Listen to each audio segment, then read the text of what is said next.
तो कल हमने शुरुआत करी थी हड़प्पा चैप्टर की, तो हमने इंट्रोडक्शन कर ली थी। अब इसके बाद हमारा ये पॉइंट 1 जो टॉपिक है ये शुरू हो रहा है, जहाँ लिखा हुआ है आरंभ। आप सब ने बुक और पेंसिल हमेशा साथ में लेकर ही बैठना है, क्योंकि इंपॉर्टेंट पॉइंट्स अंडरलाइन करवाए जाएंगे। तो ये जो पहला टॉपिक आरंभ है, इसके बिल्कुल स्टार्टिंग से आप अंडरलाइन करना शुरू करो। इस क्षेत्र में विकसित हड़प्पा से पहले भी कई संस्कृतियाँ अस्तित्व में थीं, यानी कि हड़प्पा से पूर्व भी बस्तियां हुआ करती थी। ये संस्कृतियां अपनी विशिष्ट मृद भांड शैली से संबद्ध थी और इनके संदर्भ में हमें कृषि, पशुपालन और शिल्पकारी के साक्ष्य भी मिलते हैं। बस्तियां आमतौर पर छोटी होती थी और इनमें बड़े आकार की संरचनाएं लगभग ना के बराबर थी। ये थी तक अंडरलाइन कर लो। बिल्कुल स्टार्टिंग इस क्षेत्र से लेकर ना के बराबर थी तक सभी बच्चे अंडरलाइन करेंगे। अब हमारा प्रश्न ये बनता है, आप सभी साइड में लिख लो कि हड़प्पा पूर्व की बस्तियों की क्या विशेषताएं थी। कि हमें अब इसमें हड़प्पा पूर्व की बस्तियों के बारे में बताना है, तो हम बताएंगे कि हड़प्पा पूर्व की जो बस्तियां होती थी वो छोटी होती थी। बड़े आकार की संरचनाएं का मतलब है कि बड़े आकार की बस्तियां वो ना के बराबर थी। कृषि उस समय भी थी, पशुपालन भी था और शिल्पकारी भी थी, और मृद भांड भी थे। मृद भांड का मीनिंग पहले बताया जा चुका है, मिट्टी के बर्तन। अब आ जाओ दूसरे टॉपिक पे, निर्वाह के तरीके। निर्वाह के तरीके का मतलब होता है कि वो अपना गुजारा कैसे करते थे, वो क्या खाते पीते थे, ये सब हम इसमें बताएंगे। तो आप इसमें अंडरलाइन जो करोगे वो आपने यहाँ से करना है, हड़प्पा सभ्यता के निवासी से। 4th लाइन, हड़प्पा सभ्यता के निवासी कई प्रकार के पेड़ पौधों से प्राप्त उत्पाद और जानवरों, जिनमें मछली भी शामिल है, से प्राप्त भोजन करते थे। ये आपने अंडरलाइन करना है, यानी कि उन्हें जो पेड़ पौधों से मिलता था वो भी वो खाते थे, जानवरों से भी भोजन लेते थे और मछली भी खाते थे। जले हुए अनाज के दाने और बीजों की खोज से पुरातत्वविद आहार की आदतों के विषय में जानकारी प्राप्त करने में सफल हो पाए हैं। ये लाइन भी अंडरलाइन करो। इसका मतलब ये है कि अनाज के दाने वहाँ पे मिले हैं, बीज मिले हैं, जिनसे उनके आहार संबंधी आदतें, खान पान संबंधी आदतों के बारे में पता चला है। तो जो जो बोला जा रहा है साथ के साथ अंडरलाइन करते जाएं।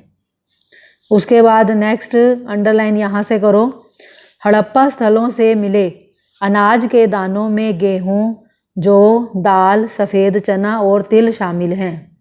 बाजरे के दाने भी गुजरात के स्थलों से प्राप्त हुए हैं। चावल के दाने अपेक्षाकृत कम पाए गए हैं।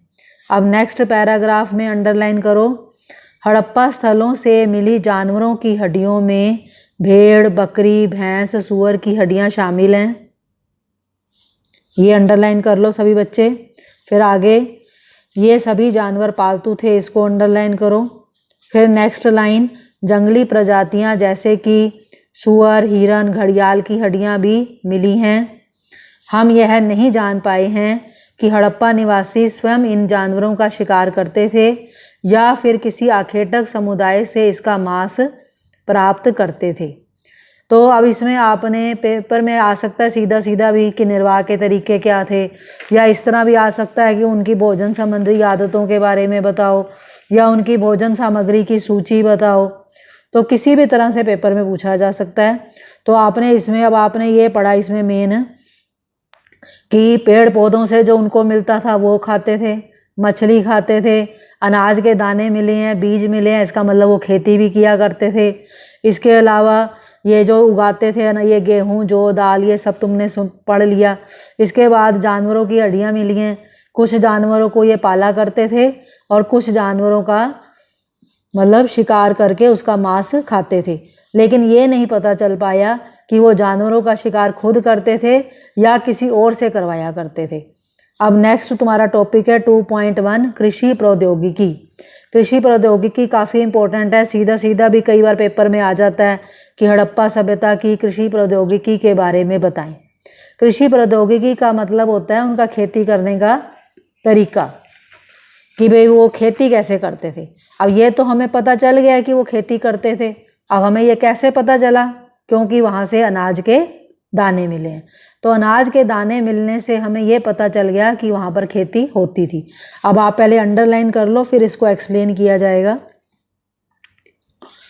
हालांकि जैसे जैसे मैं बोल रही हूँ ना, वैसे वैसे वो लाइन आपने अंडरलाइन करनी है।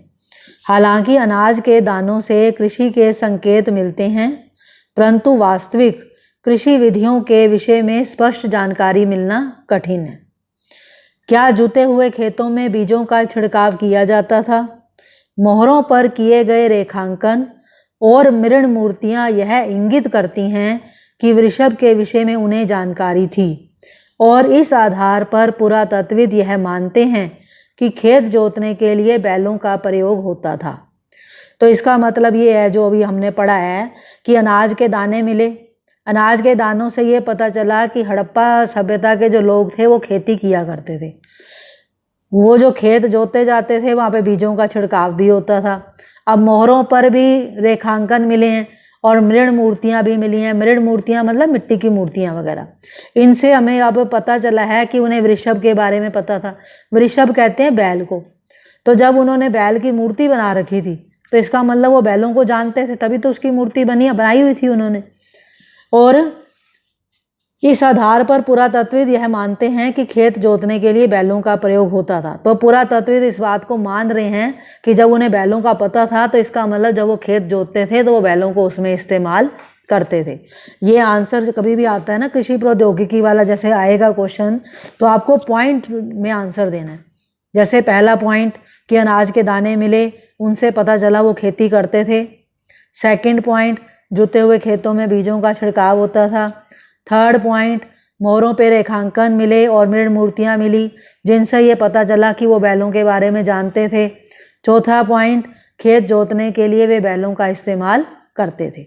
अब नेक्स्ट, चोलिस्तान के कई स्थलों और बनावली से मिट्टी से बने हल के प्रतिरूप मिले हैं। ये पांचवा पॉइंट तुम्हारा बन जाएगा कि कई जगहों से मिट्टी से बने हल के प्रतिरूप भी मिले हैं। नेक्स्ट पॉइंट बनेगा तुम्हारा कालीबंगन। कालीबंगन के ब्रैकेट में राजस्थान लिखा हुआ है। इसका मतलब है कि कालीबंगन जो हड़प्पा का स्थल था वो राजस्थान में है। तो कालीबंगन नामक स्थान पर जुते हुए खेत का साक्ष्य मिला है। ये भी अंडरलाइन करो, ये तुम्हारा नेक्स्ट पॉइंट हो जाएगा कि कालीबंगन जगह पर हमें मतलब जुता हुआ खेत मिला है। उसके बाद अगला पॉइंट हो जाएगा तुम्हारा, इस खेत में हल रेखाओं के दो समूह एक दूसरे को समकोण पर काटते हुए विद्यमान थे।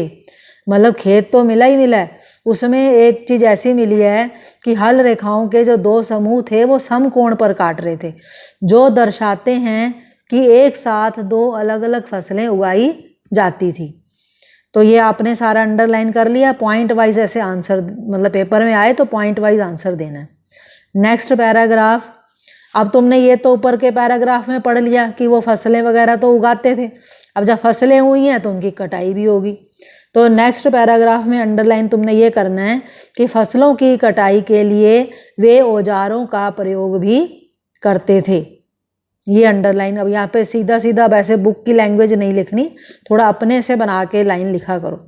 जैसे अब यहाँ पे तो लिखा है कि फसलों की कटाई के लिए प्रयुक्त औजारों को पहचानने का प्रयास भी किया गया। तो आपको बुकिश लैंग्वेज की रट्टा मारने की ज़रूरत नहीं है, आप सीधी लाइन लिखो कि हड़प्पा सभ्यता के निवासी फसलों की कटाई के लिए औजारों का प्रयोग करते थे। अब आगे ये लिखा हुआ है कि ये अभी नहीं पता चल पाया कि वो धातु के औजार इस्तेमाल करते थे या लकड़ी के हत्थे पर बिठाए गए पत्थर के फलक का प्रयोग करते थे। अच्छा, इसके बाद अगला पॉइंट तुम्हारा बनेगा कि जो अधिकांश हड़प्पा के स्थल थे वो अर्ध शुष्क क्षेत्रों में थे। अर्ध शुष्क का मतलब है थोड़े सूखी जगह जो होती है, जहाँ पर अब कृषि के लिए किसकी ज़रूरत है, सिंचाई की ज़रूरत है। अब सिंचाई की ज़रूरत के लिए अंडरलाइन करो कि अफ़गानिस्तान में शोरतुघई, अफ़गानिस्तान में भी हड़प्पा सभ्यता थी, तो वहाँ पर एक हड़प्पा का स्थल है जिसका नाम है शोरतुघई। तो शोरतुघई में नहरों के अवशेष मिले हैं। नहरों के अवशेष मिले हैं, इसका मतलब वो नहरों से सिंचाई किया करते थे। आगे अंडरलाइन करो यहाँ से, ऐसा भी हो सकता है कि कुओं से प्राप्त पानी का प्रयोग सिंचाई के लिए किया जाता हो, यानी किसी किसी स्थल पर कुएं का इस्तेमाल करते थे। अब धोलावीरा जो कि गुजरात में है, वहाँ पे जलाशय मिले हैं जो कि कृषि के लिए मतलब सिंचाई के लिए इस्तेमाल होते थे। तो ये सारा तुम्हारा कृषि प्रौद्योगिकी है। पॉइंट वाइज सभी बच्चों ने इसके आंसर देने हैं। अब तुम ये देखो कि पूरा प्रश्न सीधा सीधा आता है कि हड़प्पा सभ्यता में कृषि प्रौद्योगिकी बताओ, तब तो तुमने ये सारा लिखना है पॉइंट वाइज। और इसी पूरे में एक एक नंबर के क्वेश्चन भी बनते हैं, वो भी जरा साइड में लिख लो। अब एक एक नंबर के क्वेश्चन कौन से बनते हैं? मिट्टी से बने हल के प्रतिरूप कहाँ मिले हैं? जुता हुआ खेत कहाँ मिला है? ये बनेंगे एक एक नंबर के क्वेश्चन। इसके अलावा नहरों के अवशेष कहाँ से मिले? इसके अलावा ये जलाशय का प्रयोग जो है कृषि के लिए कहाँ पर किया जाता था? तो ये एक एक नंबर के क्वेश्चन है।